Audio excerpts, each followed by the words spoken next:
Ruzar Hamzi wuxuu ku sii socdaa SC Khartoum Las Caanood. Hadalkan saaka waxaa soo dhigay sheekada xiisa leedahay dhageysta. Hadalkan saaka waxaa soo dhigay Fiqi wasiirka arrimaha dibadda ee Soomaaliya. Wuxuu leeyahay Fiqi sida ujeedaan booqashada wasaaraha ee soo socota ee Las Caanood waxay soo xiri doontaa cutubka gooni u goosadka wuxuu durayaa waa Somaliland. Way soo xiri doontaa taagan yahay. Marka hore qariirada aan ku bilowno sheekadan waxa ugu fiican qariirada aan ku bilowno.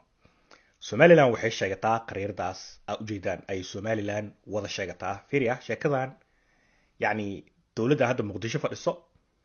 danta ay ka leedahay booqashada iyo waxa soo dhan fahmi doontaa marka muuqaalka dhimaysatid taas waa Somaliland qariiradan ku xigto waa SSC Khartoum ayagana dad meesha degan ah calan iyo maamul goboleed sameeyay dhawaan waxa soo shacbahay Awdal State sidoo kale waa ujeedaan qariiradahan maxaa kaaga baxay way Somaliland sheekada ku bilawnay sidii Trump loo soo doortay xaqiiqda marka ka hadalno reer Somaliland sheekada meel fiican u mareysay oo reer Somaliland waxaa jira dad aad iyo aad ugu fiican campaign-ka ama ololaha looga dhadhicinayo Mareykanka iyo caalamka Somaliland waa inay aqoonsataan dal nabad leh oo muddo 30 sano iyo ka badan wax dhibaato aysan ka jirin argagixis aan lagu dhex arkin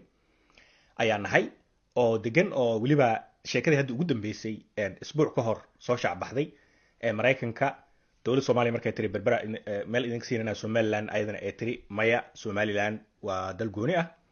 oo berbero Mareykan waa ku ogolnahay soo deg ee imaaw iyo sheekadaas waxa kaaga xiiso badan saaka reer Somaliland waxay aad u shargareynayaan arrinkaas Twitter-ka lagu soo dhex arkay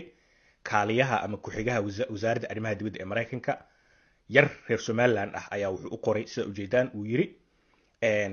Shiine si halistiisa uga hortagtaan Mareykan oo berberi soo deg oo halkaan saldhig ka sameeyso sheekada Somaliland iyo maxal dhigi jiray yani Mareykanka iyo iskaashigan soo dhawaada Mareykan kaalihi uu soo jawaabay wuxuu soo galay comment ninka dhan wasiirka arrimaha dibadda ku xigaag comment soo galay wuxuu yiri arrinkaas si dhow ayaan oo la socdaa sida ujeedaan waxa rabaa sheekada markay meeshaas marayso ina idin xasuusiyo qiso yar oo dhacday 2006 waxaa jiro dal loo yaqaan Georgia oo Ruushka ku dhigan waxaa kaloo jiro laba dal oo yar yar ama maamul goboleed ahaan jiray laakiin maanta dalalka qaar ee dalal u aqoonsan yihiin Abkhazia iyo South Ossetia 2006 Abkhazia iyo South Ossetia oo maamul goboleed noqday way ka boodeen oo way ka madax banaanaadeen dalka loo yaqaan Georgia oo sida hadda Somaliland iyo Puntland iyo Jubaland iyo Koonfur Galbeed iyo camal ay ahaayeen marka ninka madaxweynaha ka ahaa waagaas Georgia oo ka xanaaqsan gooni u goosadka goboladan oo markii dambe dal noqon doono wuxuu sameeyay arrinka hadda wasaare Hamze uu ku dhaqaaqi rabo calankii Georgia soo qaatay ninkii dhihi jiray Saakashvili ee madaxweynaha ka ahaa Georgia uu soo baxay meel yar oo Abkhazia ku taalo oo dad asaga taageersan ama Georgian ahaan taageersan ayuu dhex yimid muuqaal qurux badan sida ujeedaan laga soo qaaday asagoo calanka Georgia taagayo oo waliba ku dhawaaqayo wax la yiraahdo dal Abkhazia iyo South Ossetia ma jiraan reer South Ossetia Abkhazia-na intaasoo sanay ku cadaadayeen Mareykan Ruushka Shiino na aqoonsada madaxweynahaas marka Saakashvili qorshihiisu wuxuu qorshe istiraatiijiyadeed u ahaa in calanka uu ka dhex taago meel lagu muransan si adduunku u tuso in South Ossetia Abkhazia aan la aqoonsan karin nasiib xumase 2 sano kadib 2008 Ruushka ciidamadiisa xoog ku soo galiyay kadib markii Georgia ay si toos ah oo la safatay Mareykan iyo Yurub Ruushka oo xoog ku soo galay awgiis ayaa maanta Abkhazia iyo South Ossetia ay noqdeen dalal gooni u taagan oo waxa difaacayo Ruushka difaacayo hadduu Georgia isku dayo inuu ku soo duulo labadan gobol oo si qasab ah ugu biiriyo Georgia laakiin Mareykan ma aqoonsano Yurub ma aqoonsano UN ma aqoonsano saddex dal kaliya afar dal aqoonsan South Ossetia iyo Abkhazia maantadan inay dalal yihiin inta kale dunida ma aqoonsano afartan dal waa North Korea waa Shiine waa Ruushka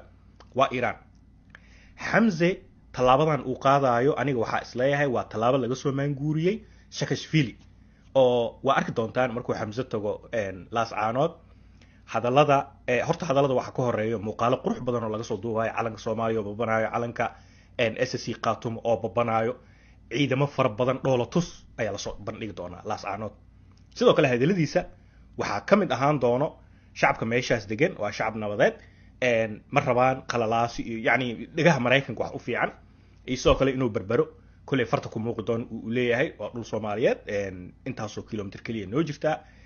qorshaha ugu weyn ee booqashada laga leeyahay warkada idin soo koobo waa daldalan badan aniga waa in maraykanka aqoonsi iyo qorshe noocaas dee miiska u saaran tahay in uu la laabto waay macnaha oo tuhun la geliyo somalilandta dhulka ay sheegataba tuhun la geliyo qorshaha ugu weyn ee booqashadan wasaaraha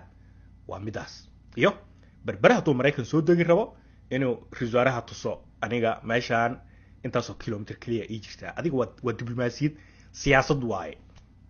hadalka fiqi uu soo dhigay iyo sheekadan isku dabaq markaadi melifant marka su-aasha meesha taagana waxay tahay maxaa la haboon ama la gudboon reer somaliland ma waxaa la gudboon si ay dal u noqdaan in maraykanka ay dhankiisa saftaan mise ruushka dhankiisa inay saftaan maraykanka meeqa daluu africa ka aqoonsaday dhawaanahan adig 30 sano lasoo dhaafay iska dheh eritrea waa waa la socotaan maraykan wuxuu ka mid ahaa dalkii ugu horreeyay ee eritrea dal u aqoonsaday markii Ethiopia ka go'day maraykan hal arrin ayuu fiiriyaa markuu dal aqoonsanayo hal arrin bas waa afti dhulkaas dadka degan afti ka qaad geeska gees xuduudka ay sheegtaan Eritrea geeska gees markii afti laga qaaday kulligood waxay wada dhaheen mar rabno Ethiopia waa baxeen South Sudan hadda ugu dambeeyay dalkii ugu dambeeyay Afrika dal noqday South Sudan